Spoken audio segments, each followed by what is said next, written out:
And everyone, स्वागत है आपका वी नेशन ट्रिपल वन के एक नए एपिसोड में जहां आपके लिए लेकर आते हैं इंडियन डिफेंस की प्रमुख अपडेट्स को सबसे पहले।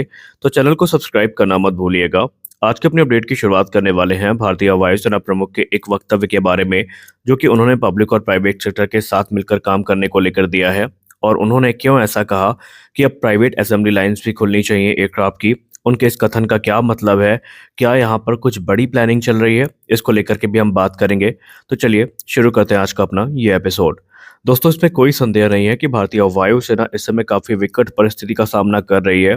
एक तरफ भारतीय वायुसेना में जो घटती स्क्वाड्रन की क्षमता है ये काफी चिंतनीय हो चुकी है, तो वहीं अभी एयरक्राफ्ट प्रोडक्शन भी रैंप अप नहीं हो पा रहा है। उसके पीछे की वजह आप सब जानते हैं कि जो F404 इंजन है, इन्होंने पूरी तरीके से तेजस मार्क 1A प्रोग्राम को प्रभावित कर दिया है।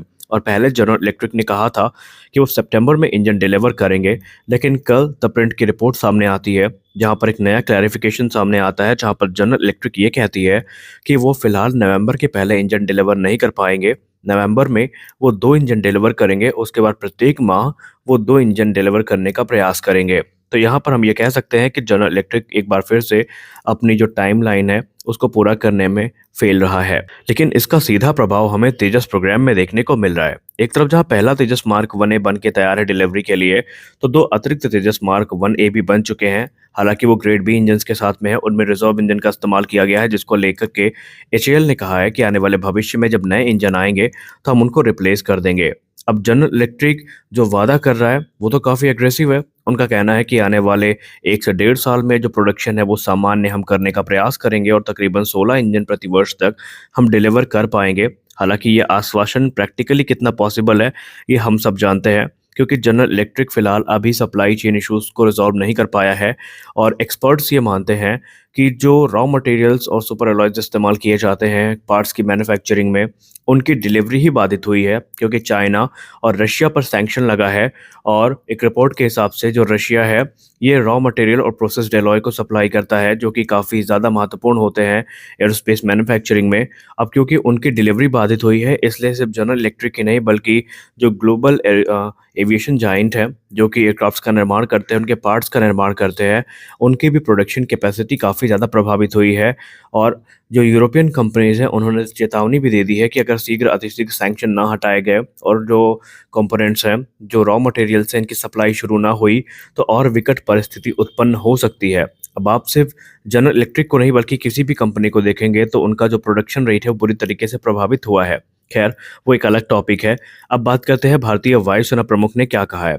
भारतीय वायुसेना प्रमुख ने कहा है कि इस समय हमें अपने जो प्रोडक्शन कैपेबिलिटीज़ हैं इनको रैंप अप करने की अर्जेंट नीड है, क्योंकि भारत का जो इंडिजिनस फाइटर एयरक्राफ्ट है, चाहे वो तेजस मार्क 1 हो या मार्क 2 हो, ये भारतीय वायुसेना के लिए बहुत इंपॉर्टेंट है और इनकी डिमांड लगातार बढ़ती जाएगी।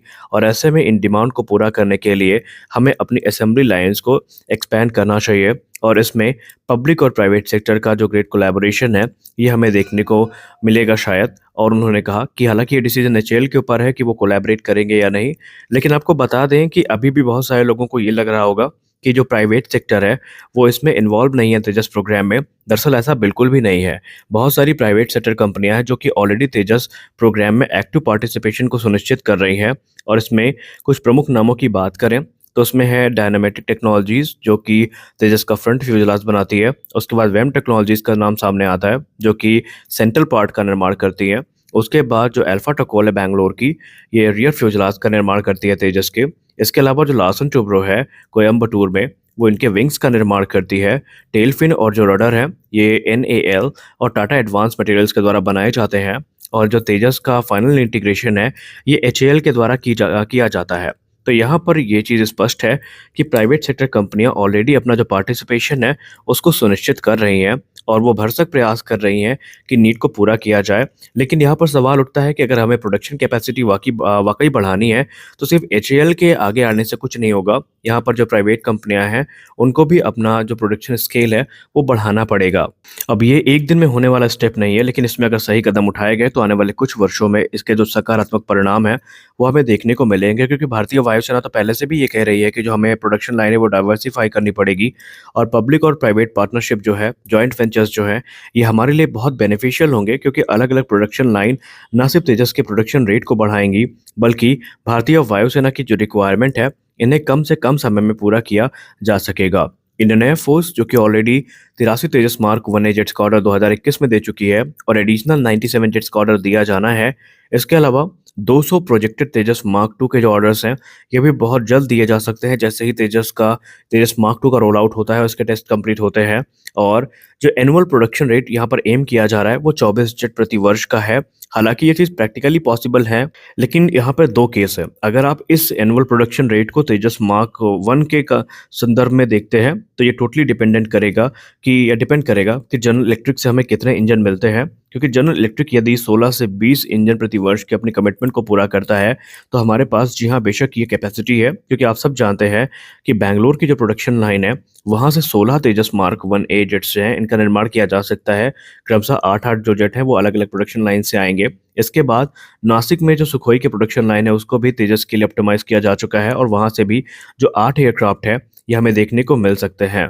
यानी 24 एयरक्राफ्ट की कैपेसिटी ऑलरेडी हमारे पास है और एचएएल ने कहा था कि अगर ज़रूरत पड़ी तो प्रोडक्शन कैपेसिटी को और भी बढ़ा सकते हैं। इसके अलावा आपको याद होगा हाल ही में भारत कर्नाट सर ने भी अपने एनालिसिस में यही कहा था कि पब्लिक और प्राइवेट सेक्टर की जॉइंट वेंचर का फ़ायदा ये होगा कि जो प्राइवेट सेक्टर है उनको भी तेजस निर्माण की मंजूरी मिलेगी और धीरे-धीरे अगर वो सामने आते हैं तो फिर तेजस का प्रोडक्शन 100 के नंबर्स को भी टच कर सकता है। हालाँकि अभी ये काफ़ी इम्प्रैक्टिकल लगता है सुनने में, लेकिन इसमें चीज़ें पॉसिबल हैं। अब भारतीय वायुसेना की नीड की बात करें तो इंडियन एयरफोर्स चीफ ने अगर ये बात कही है तो जाहिर-सी बात है ये काफ़ी गंभीर बात है, क्योंकि भारतीय वायुसेना प्रमुख ऑलरेडी इस प्रकार के जो बयान हैं वो काफ़ी स्ट्रेट फॉरवर्ड तौर पर देते हैं और उनके बयान काफ़ी लॉजिकली करेक्ट भी होते हैं। लेकिन हमें ये देखना होगा कि जो भारत में प्रोडक्शन कैपेसिटी है तेजस की, उसको कैसे एनहांस किया जा सकता है, क्योंकि अकेले एचएएल यहाँ पर कुछ नहीं कर सकती। यहाँ पर जो अलग-अलग पार्ट्स की मैन्युफैक्चरिंग है उसको भी हमें रैंप अप करना पड़ेगा, तब जाकर के इस नीड को हम पूरा करेंगे। क्योंकि तेजस मार्क 2 की बात करें तो ये ज़्यादा इंपॉर्टेंट बन जाता है इसलिए क्योंकि ये मिराज 2000 और मिग-29 को मिड-30s में रिप्लेस करना शुरू करेगा और ऐसे में यहाँ पर 2 चीज़ें हैं जो अभी से इंश्योर कर लेनी चाहिए, जो कि तेजस मार्क 1 जैसा हमें आगे फेस ना करना पड़े।